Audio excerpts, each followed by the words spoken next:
दोस्तों नमस्ते, आदाब। आज मैं लव जिहाद के मुद्दे पर आपके सामने अपने विचार रखना चाहूँगा। आप जानते होंगे देश में कई सालों से ऐसा वातावरण खड़ा किया गया है कि जिसमें अगर कोई युगल, प्रेमी युगल में लड़का अगर मुसलमान है, लड़की हिंदू है, या लड़का मुसलमान है, लड़की क्रिश्चियन है, तो एक प्रकार का प्रोपेगेंडा किया जाता है कि मुसलमान नौजवान लड़कियों को आकृष्ट करने के लिए मोटरसाइकिल, मोबाइल वगैरह वगैरह का इस्तेमाल करके उनको आकृष्ट करते हैं, उनसे शादी करते हैं, बच्चे पैदा करते हैं और बाद में उनको एक प्रकार से छोड़ देते हैं। अब इससे गलत बात और कोई नहीं हो सकती। एक स्वतंत्र समाज में जब नवयुवक नवयुवतियाँ मिलती हैं तो उनमें प्यार होना स्वाभाविक है और इसका परिणाम शादी के रूप में होना एक नेचुरल प्रक्रिया है, स्वाभाविक प्रक्रिया है।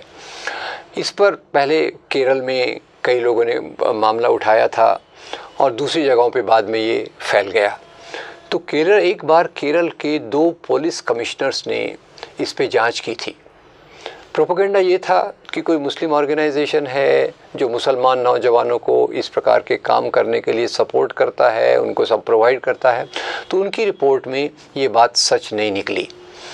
और इस प्रकार के केसेस के लिए आपने देखा होगा कि दोनों तरफ से गड़बड़ है, दोनों तरफ से मुसीबत है। अभी अंकित सक्सेना की हत्या, जो उसकी प्रेमिका थी, मुसलमान थी, उसके परिवार के लोगों ने उसकी हत्या कर दी। ऐसे ही कई बार मुसलमान नौजवान की हत्या कर दी जाती है। खाप पंचायत भी बहुत सक्रिय हो गई हैं। जो अंतर्जातीय विवाह का मामला है उसको ख़त्म करने की ये एक कोशिश है। तो इसके पीछे एजेंडा क्या है? वास्तव में ये कहना कि कोई मुसलमान नौजवान लड़कियों को आकृष्ट कर लेता है, ये एक तरफ से मुसलमानों को बदनाम करने की कोशिश है। उसी के साथ ये बताने की कोशिश है कि हिंदू लड़की हो या क्रिश्चियन लड़की हो, उसमें खुद का निर्णय लेने की क्षमता नहीं है। तो वास्तव में तो अपमान तो उनका भी किया जा रहा है जब ये कहा जाता है कि ये मुसलमान लड़के इनको आकृष्ट कर लेते हैं। तो क्या ये लड़कियों के पास अपनी समझ नहीं है? ये एक सोचने का मुद्दा है। अभी एक केस हुआ, जैसे मैंने आपको अंकित सक्सेना का एक दुखद केस बताया, ऐसे ही दूसरे कई केसेस हुए हैं जिसमें मुसलमान नौजवानों को बहुत प्रताड़ित किया गया है। एक केस आया था हादिया नाम की एक महिला का, लड़की का। इसका नाम पहले अखिला था। अखिला एक मेडिकल कॉलेज की, शायद होम्योपैथिक मेडिकल कॉलेज की स्टूडेंट थी, इंटर्न थी, कोर्स पूरा हो चुका था और उसका प्यार एक मुस्लिम लड़के से हो गया। तो जब मुस्लिम लड़के से उसका प्यार और शादी हुई तो लड़की के पिता ने ये अर्जी दी कि ये इसको ज़बरदस्ती से बरगलाया गया है, इसका एब्डक्शन किया गया है और मुसलमान लड़के पर केस किया गया। तो कई बार नीचे की अदालतों ने फैसला दिया कि ये 24 साल की लड़की परिपक्व नहीं है, मैच्योर नहीं है, इसको अपने पिता की कस्टडी, पिताजी के संरक्षण में रखा जाना चाहिए।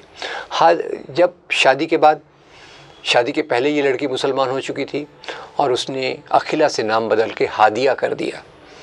हादिया ने लगातार एक ही बात कही, मैं इस लड़के से प्रेम करती हूँ और मैं उसी के साथ रहना चाहती हूँ। उस बात से वो कभी नहीं डगमगाई और आखिर में जाके सबसे ऊंची अदालत ने उसकी बात को स्वीकार कर लिया।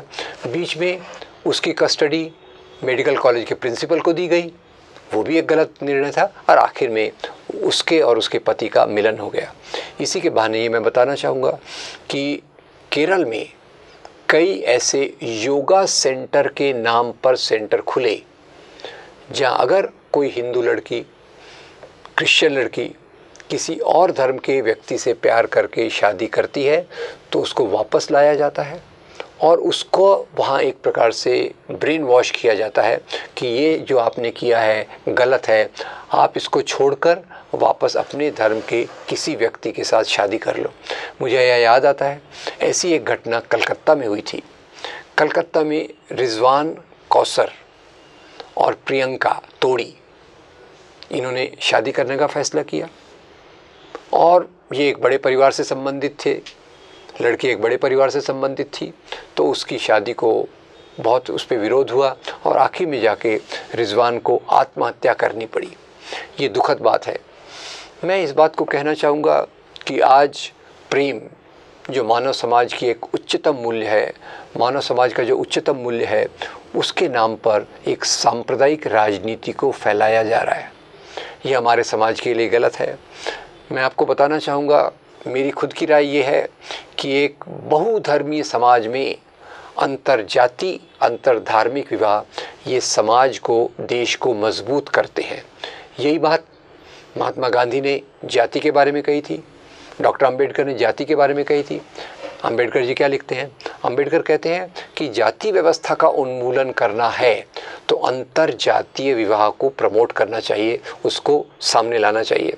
महात्मा गांधी ने तो यहाँ तक फैसला किया था, गांधी जी ने यहाँ तक फैसला किया था, उन्होंने कहा मैं उन्हीं शादियों में जाऊँगा दो शादियाँ अंतर जातीय हों। उसी बात को आगे ले जाकर मैं कहना चाहूँगा कि जब दो धर्मों के लोगों में प्यार हो, शादी हो, तो हमने उसको सराहना चाहिए, उनकी मदद करना चाहिए, ताकि ये हमारे समाज में अलग धर्मों के बीच की एकता एक मजबूत हो। और ये भी आपको बताना चाहूँगा कि इसमें केवल मामला स्त्री का नहीं है, ऐसी भी शादियाँ हुई हैं जिसमें लड़की मुसलमान है, लड़का हिंदू है, उसके भी बहुत सारे उदाहरण समाज में हैं, उसके उलट के भी उदाहरण बहुत समाज में हैं। इन लोगों पर उंगली उठाने की जो प्रक्रिया आज चालू हो गई है, ये हमारे समाज के लिए बिल्कुल गलत बात है। वास्तव में हमारा संविधान हमें आज़ादी देता है कि जब हम एक नागरिक बनते हैं तो अपने जीवन के फैसले करने का हमको अधिकार होता है। धर्म के नाम की राजनीति, वो तालिबान के नाम पे हो, क्रिश्चियन फंडामेंटलिज्म के नाम पे हो, या हिंदू सांप्रदायिकता के नाम पर हो, ये राजनीति स्त्रियों के जीवन पर कंट्रोल, नियंत्रण लाना चाहती है। और लव जिहाद के खिलाफ का जो कैंपेन है, ये भी उसी का एक भाग है। मुझे लगता है हमारे समाज में लड़कियों को, स्त्रियों को पूरी आज़ादी होना चाहिए कि वो वयस्क बनने के बाद अपने जीवन साथी का चुनाव खुद कर सकें। लड़कों को भी आज़ादी होना चाहिए, लड़कियों को भी आज़ादी होना चाहिए। हमारा संविधान कहता है स्वतंत्रता, समता, बंधुता, और ये समता में ये सिद्धांत भी आते हैं कि जहाँ हम एक दूसरे के बराबर हैं। धन्यवाद।